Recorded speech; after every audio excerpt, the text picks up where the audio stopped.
Hello, my beautiful souls. Welcome sa ating tarot reading session. So, keep in mind, it's a general reading. It may resonate or it may not. Kunin nyo na lang po kung para sa inyo and leave the rest. Maaari mag-shift na energies or magkabaliktad ang sitwasyon. Kaya kayo na pong bahala kung saan kayo nakalugar sa reading natin. So, let's see.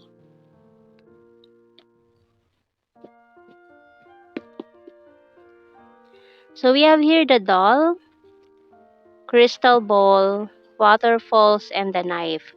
So, meron tao dito na parang pinagtaksilan ka, hindi naging totoo sa'yo.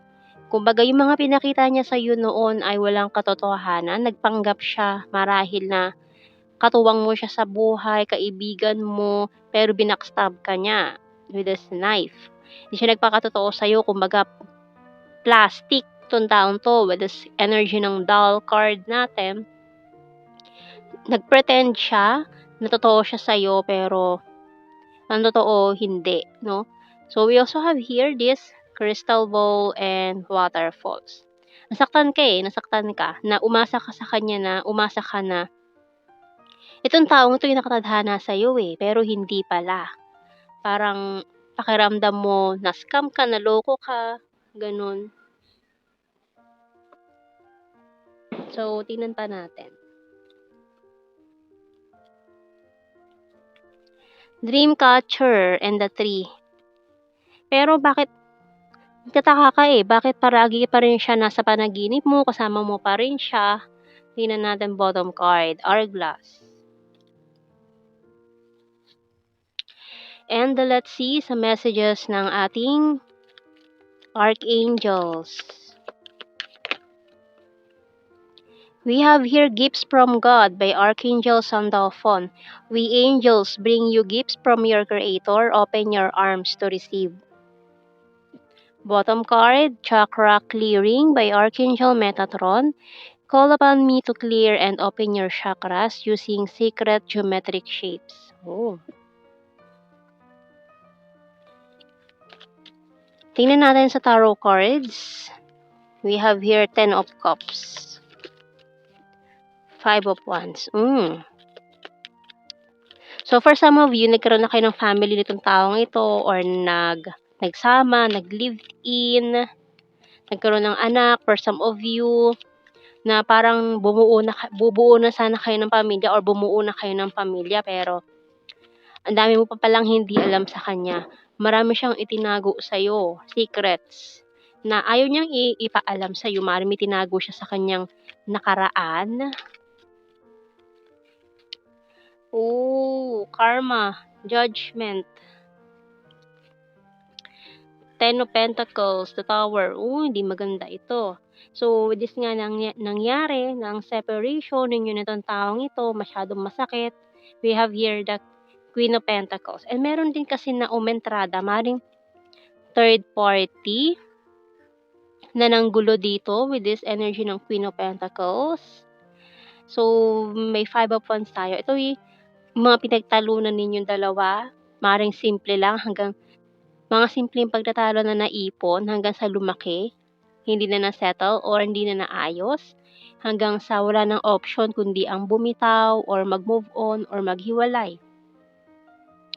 May nagpakalayo-layo, may umalis, may lumayo talaga. Physical distance.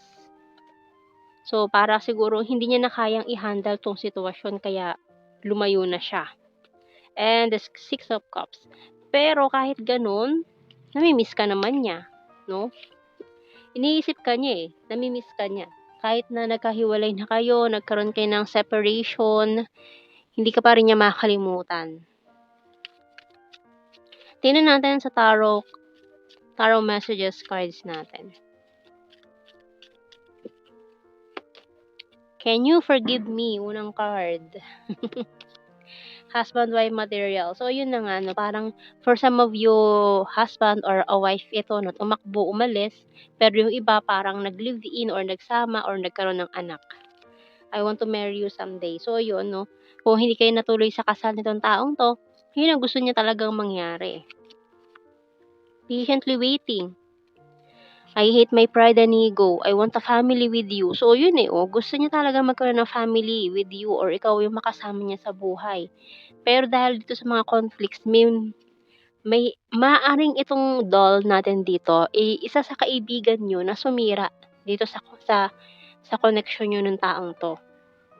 Maaaring siya yung nagpanggap na kaibigan niyo, pero behind the scene bina-backstab ka na pala nitong taong ito, maaaring siniraan ka, ginawan ka ng kung ano-anong mga kuwento, ayan, and can't decide.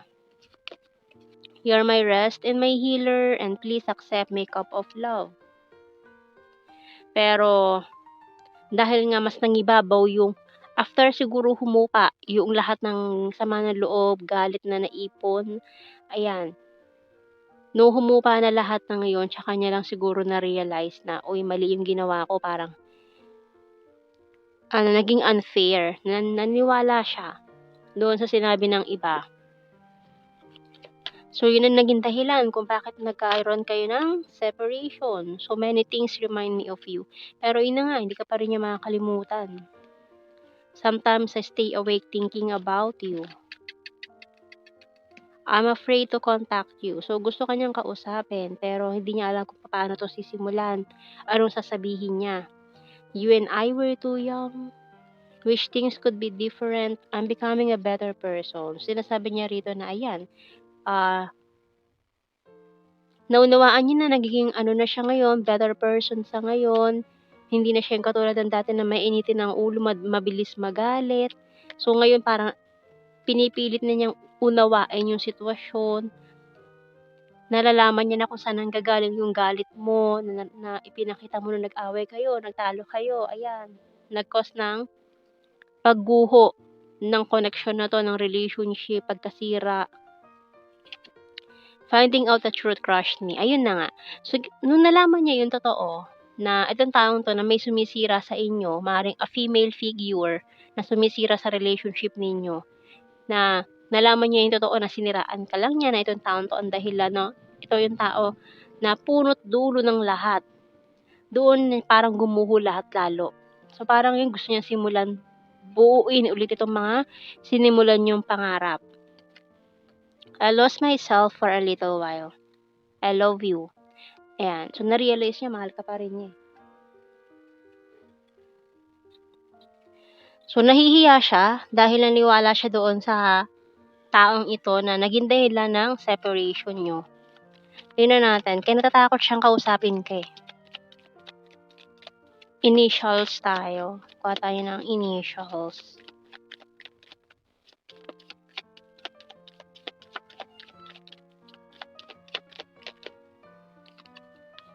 Letter V, K, H, J, S, C, Y, N, kuha pa ako isa, T.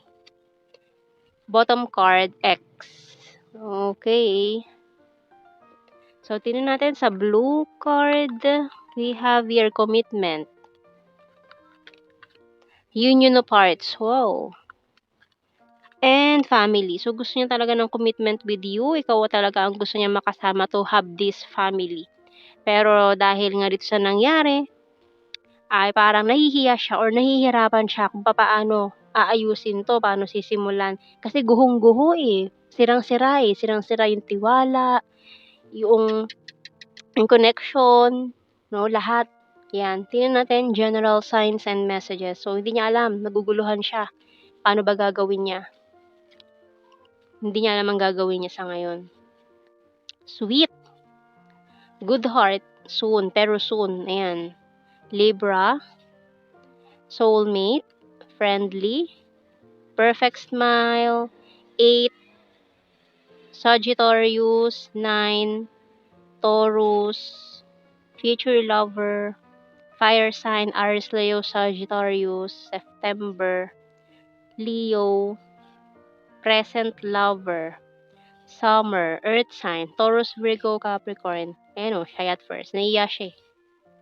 June, flower, and April. So, yan ang ating reading, my beautiful souls. Thank you for watching. Take care and God bless. See you in our next reading, guys. Bye-bye.